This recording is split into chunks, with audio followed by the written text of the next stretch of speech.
Salut tout le monde, j'espère que vous allez bien. Bienvenue sur cette petite chaîne YouTube L'Oeil du Celte. Moi c'est Pat, donc je vais vous parler d'un sujet qui me tient à cœur parce qu'on m'a posé beaucoup de questions suite à mes lives TikTok. Déjà, pour ceux qui se rappellent de la petite Opale quand je l'ai reçue, voilà aujourd'hui Opale. Donc comme vous pouvez voir, elle est bien épaisse, elle a bien grandi, elle est on va dire en très bonne santé. Allez, on va dire encore une petite visite chez le véto et je pense que j'aurai des réponses plutôt positives par rapport à son état de santé. Elle va beaucoup mieux, ça là-dessus, il n'y a aucun à dire. Vous voyez comme elle est bien épaisse, elle est magnifique. Donc pour ceux qui ne connaissent pas, on est sur une femelle Iguane Snow. Donc qu'est-ce que c'est qu'un Iguane Snow? C'est une femelle rouge albinos. Enfin, c'est un rouge albinos mélangé avec du bleu accentique en iguane, bien sûr. Voilà, n'est-ce pas ma mémère? Elle vient de manger, donc c'est vrai qu'elle est un petit peu plus grosse ici. Voilà, tu remontes. Viens ici, ma mère. Hop, tu t'accroches bien. Mets-toi sur l'épaule. Voilà. Les questions qu'on m'a posées par rapport à Léon. Léon, comme vous le savez, qui est mort en début d'année. Les gens m'ont demandé comment il est mort. Donc le problème, c'est qu'on ne peut pas expliquer exactement. Moi, comme je vous dis, dès que j'ai un animal qui me semble pas dans son état normal, où il y a le moindre symptôme, je fonce chez le vétérinaire. Mais, entre guillemets, par rapport à la pathologie qu'il avait, c'était assez compliqué. Ça serait dû au stress. Vous vous rendez compte? Ça serait dû au stress du déménagement qui aurait fait que il aurait ses défenses immunitaires soit énormément descendu et les animaux, enfin là je parle de l'iguane, bon, alors je sais pas comment m'exprimer, mais que ça soit simple. Ils ont des pathogènes en eux qui, lorsque l'animal est faible, vont s'attaquer à lui. Et comme il a moins de défense au vu du stress, et ben ça va s'attaquer à lui. Bah, Léon a eu une maladie osseuse qui malheureusement l'a emporté. Des fois on se dit on fait tout pour nos animaux. Moi j'essaie de vraiment faire en sorte que tous mes animaux passent leur vie chez moi le mieux possible. Je fais des suivis vétérinaires, j'y vais pour pratiquement tous mes animaux, c'est 2 fois par an. En plus, j'ai des spécialistes. Mais malheureusement, il arrive des fois que c'était vraiment en dehors. Je pensais l'avoir, entre guillemets, transporté dans les meilleures conditions possibles. Et malheureusement, c'était pas le cas puisque Léon est parti suite à un stress, suite au déménagement. Donc, je sais que les transports d'animaux sont très sensibles. Je sais que je ne serai pas le seul à dire que les animaux, lorsqu'ils sont stressés ou quoi que ce soit, les gens, déjà, premièrement, ça mange pas. Ils sont fragiles, voilà. Et puis, il y a des animaux, malheureusement, qui décèdent quelques semaines après qu'on les ait reçus ou qui ont attrapé des maladies respiratoires. C'est vrai que le transport est assez compliqué et que le stress d'un animal, derrière, peut engendrer plutôt des pathologies qui peuvent être plus ou moins fatales pour votre animal. Donc faites attention, vérifiez bien, surveillez vos animaux. Si vous avez le moindre doute, foncez chez votre vétérinaire. J'arrête pas de le dire, mais voilà. Donc on va revenir à Léon. Et par rapport au titre de la vidéo, oui, j'ai refusé un iguane qui se vend autour de 3000 € aujourd'hui. Alors pourquoi? Alors comment ça s'est passé tout bonnement? C'est que moi, depuis une bourse d'Arras, j'ai fait la connaissance d'un éleveur étranger. Enfin, il se reconnaîtra dans la vidéo. J'ai dit que je ferai la vidéo, mais que je le nommerai pas parce que j'ai pas, voilà, comme je l'avais déjà dit, je veux pas d'histoire. Je veux pas que les gens aillent le voir.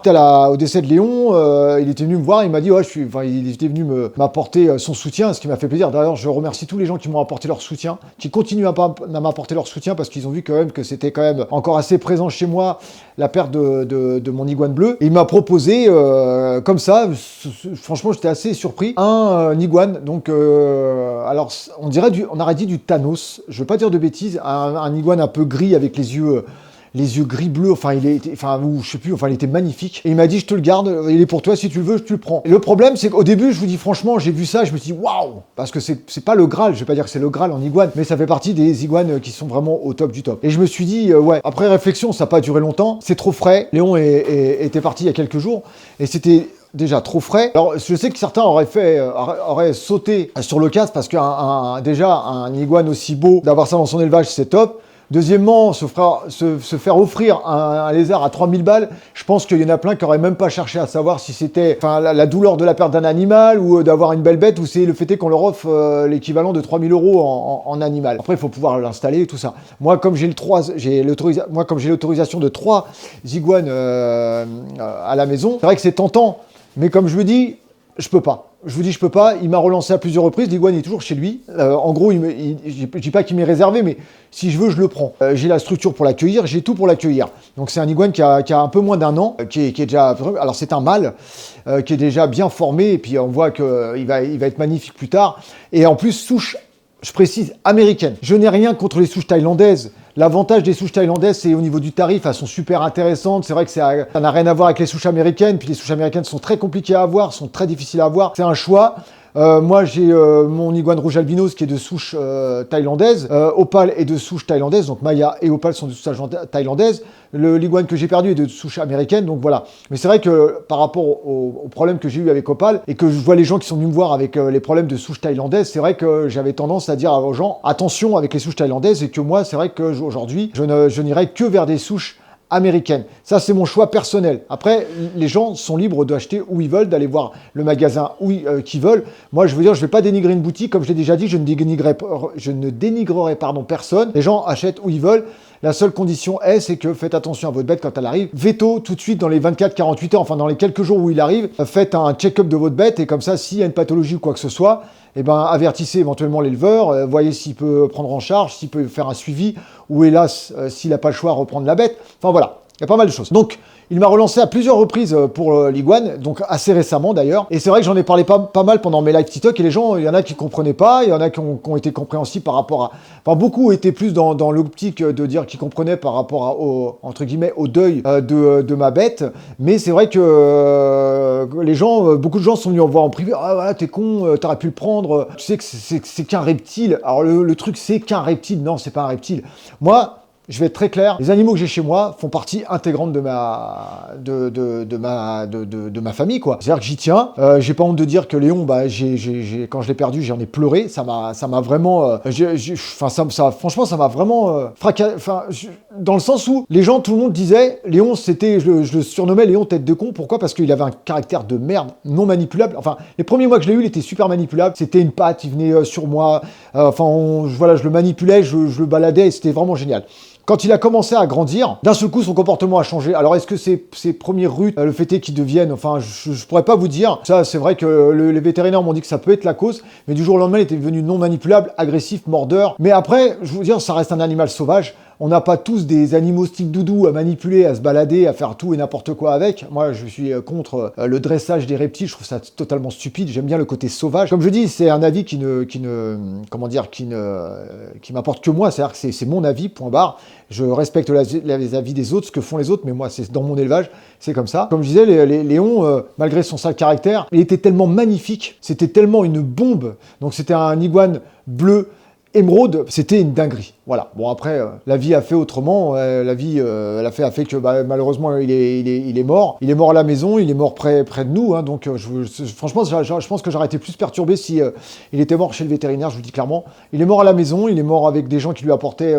de l'amour, puisque c'est le cas de le dire. Donc pour revenir à l'iguane, peut-être que dans 5, 6 mois, 8 mois, 1 an, peut-être que j'aurais passé outre, entre guillemets, le chagrin de mon iguane, et que j'en prendrai un parce que moi, je veux un autre iguane. Alors c'est vrai que je suis super tenté, comme je l'ai déjà dit, sur un iguana vert, un iguana rouge, ou alors partir vraiment sur du totalement même rare pour un élevage, le Thanos, parce que ça reste un coût, c'est très cher. Là, je vais pas le dire, on me le donne.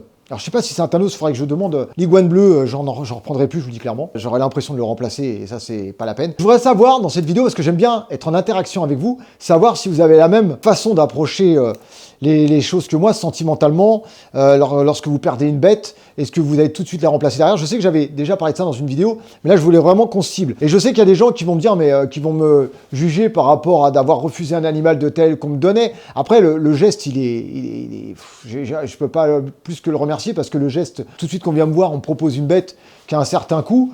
Bon, enfin je sais pas, voilà. Donc ça c'est mon point de vue. Dis-moi ce que tu en penses dans la vidéo. Si pareil, si au niveau sentimental, c'est exactement la même chose. Alors comme vous avez vu, je commence tout doucement à répondre aux messages. N'hésite pas à commenter la vidéo, c'est très important. N'hésite pas à mettre ton petit like qui est aussi important, à t'abonner, à partager. Et si tu veux participer à mes projets, tu as juste en dessous les liens, tu as le lien PayPal. Opal et moi, on te dit à bientôt sous le vacarme encore de Logan qui court partout. Allez, sur ce, prends soin de toi, prends soin de tes bêtes et prends soin de tes proches. Ah oui, abonne-toi à mon compte Instagram, abonne-toi à mon compte Facebook, abonne-toi à mon compte TikTok. C'est l'œil du Celte partout. Allez, peace tout le monde. Ciao, ciao. Bim.